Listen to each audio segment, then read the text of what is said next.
आज के वीडियो में आपका स्वागत है। पहला प्रश्न है, माता का रक्त वर्ग ए हो और पिता का रक्त वर्ग बी हो तो इनके संतान जो उत्पन्न होंगे उनमें कौन कौन से रुधिर वर्ग होने की संभावना होती है। इस प्रकार के प्रश्न लगभग सभी कॉम्पिटिटिव परीक्षाओं में पूछे जाते हैं। इंटरमीडिएट जीव विज्ञान के सिलेबस से यह प्रश्न अक्सर पूछा जाता है।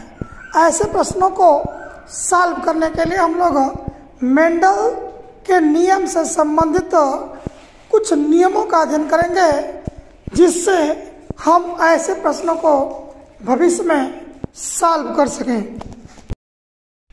मेंडल के नियमों के कुछ अपवाद प्रकृति में मिलते हैं। इसी अपवाद में एक अपवाद बहुगुण एलीलवाद अथवा मल्टीपल एलीलिज्म के नाम से जाना जाता है। किसी गुण का निर्धारण करने वाली 3 या 3 से अधिक जीन्स में से कोई भी जीन समजात गुणसूत्रों में समान लोकस पर स्थित होता है तो उन्हें गुणात्मक विकल्पी या मल्टीपल एलीलिज्म कहते हैं। आनुवंशिकता संबंधित नियमों में हम लोगों ने पिछले वीडियो में अध्ययन किया कि एक जीन एक लक्षण के लिए उत्तरदायी होता है, लेकिन कुछ अपवाद स्वरूप किसी एक गुण के लिए कई जीन रिस्पांसिबल होते हैं, तब इसे बहुगुण एलीलवाद कहते हैं। एक गुणसूत्र में एक लोकेशन, एक स्थान पे जब कई गुणों को निर्धारित करने वाले जीन होते हैं तो उसे मल्टीपल जीन या मल्टीपल एलीलिज्म कहा जाता है। ये कई जीन हो सकते हैं। अब हम लोग इसका एग्जाम्पल समझेंगे। मनुष्य में रक्त वर्गों की वंशागति बहुगुण एलीलवाद का प्रमुख एग्जाम्पल है। मनुष्य में 4 प्रकार के रक्त वर्ग ए बी और ओ पाए जाते हैं। इन चारों रक्त वर्गों में विशेष प्रकार के जीन होते हैं, कई जीन होते हैं जो वंशागति को प्रभावित करते हैं और रक्त वर्गों का निर्धारण करते हैं। अगर हम लोग रक्त वर्ग ए की बात करें तो रक्त वर्ग ए पर 2 प्रकार के जीन होते हैं, IA और IA IA जो जीन होता है उस लोकस पर यह प्रभावी होता है, जबकि IO अप्रभावी जीन होता है। रुधिर वर्ग बी में 2 प्रकार के जीन IB प्रभावी होते हैं और IO अप्रभावी जीन होता है।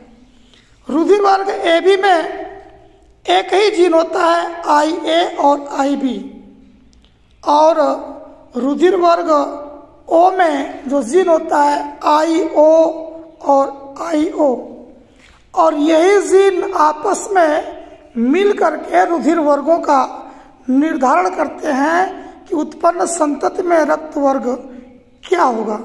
चलिए हम लोग रक्त वर्गों की वंशागति को इन जीन के माध्यम से समझते हैं। माता पिता से जब ये जीन आपस में क्रॉस करके मिलते हैं तो IA जो जीन होता है ये कोडोमिनेंस होता है। IB जीन जो होता है कोडोमिनेंस, सप्रभाविता जिसे कहते हैं, ये मिल करके काम करता है। जबकि I0 जीन जहाँ जाएगा वो अप्रभावी रूप से रहेगा, अर्थात वो अपने लक्षण को प्रदर्शित तो नहीं करेगा लेकिन उसका प्रभाव रहेगा। तो हम लोग इनकी वंशागत देखते हैं। माता का रक्त वर्ग अगर ए है, पिता का रुधिर वर्ग बी है, तो दोनों के रुधिर वर्गों के जीन को अलग अलग लिख लेते हैं। IA IB हम लोग एक जीन को लेकर आगे बढ़ते हैं। इन दोनों जीन की वंशागति के लिए हम लोग IA IB प्रथम खाने में दोनों को एक साथ क्रॉस करा के लिख देते हैं। दूसरे खाने में IA-IB। इसी प्रकार IA-IB करके सभी रुधिर वर्ग जो होंगे उस पर जो जीन होगा AB, AB, AB, AB और AB। तो इसका मतलब कि पिता के शुक्राणु और माता के अंडाणु के जो जीन आपस में मिलेंगे उस प्रभावी जीन के द्वारा संतानों में सभी संतान AB रुधिर वर्ग वाले होंगे। अब हमें दूसरा जीन जो अप्रभावी रूप से हमारे अंदर है उसको भी क्रॉस कराएंगे। तो दोनों को अलग अलग फिर लिखते हैं IA-I0, IA-I0। जब इनको क्रॉस कराते हैं तो प्रथम खाने में IA-IB अर्थात AB रुधिर वर्ग बनेगा। दूसरे खाने में IB-I0 अर्थात B रुधिर वर्ग का रुधिर बनेगा, क्योंकि इसके जीन IB-I0 B रक्त वर्ग वाले होते हैं। तीसरे खाने में IA-IB अर्थात AB बनेगा और चौथे खाने में IB-I0 अर्थात B रक्त वाला रुधिर बनेगा। इस प्रकार इस जीन के प्रभाव से AB और B रक्त वाला संतान उत्पन्न होगा।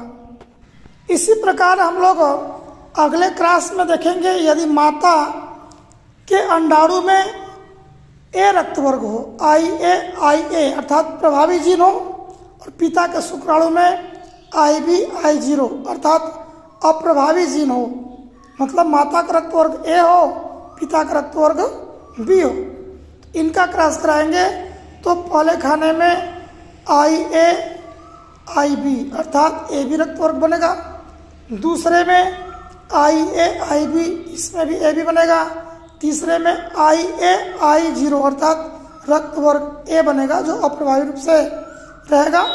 अगला IA-IA अर्थात इससे जो रक्त वर्ग बनेगा उसमें AB और A रुधिर वर्ग दोनों पाए जाएंगे।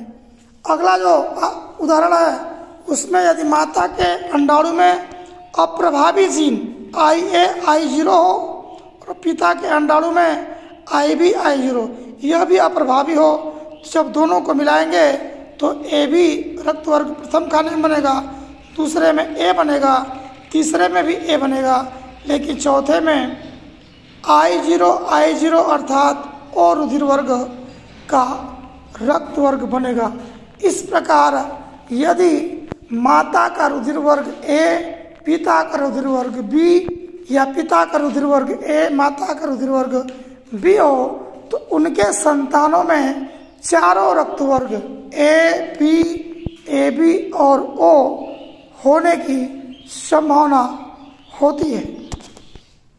इन्हीं उदाहरणों की सहायता से हम लोग माता पिता के रक्त वर्ग से संतान में रक्त वर्ग होने की संभावना का पता लगाते हैं।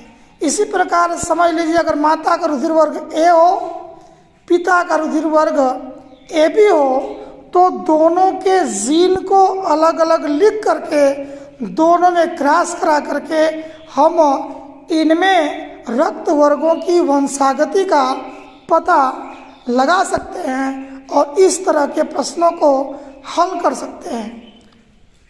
हमारे इसी प्रकार के अन्य वीडियो को देखने के लिए आपका आभार।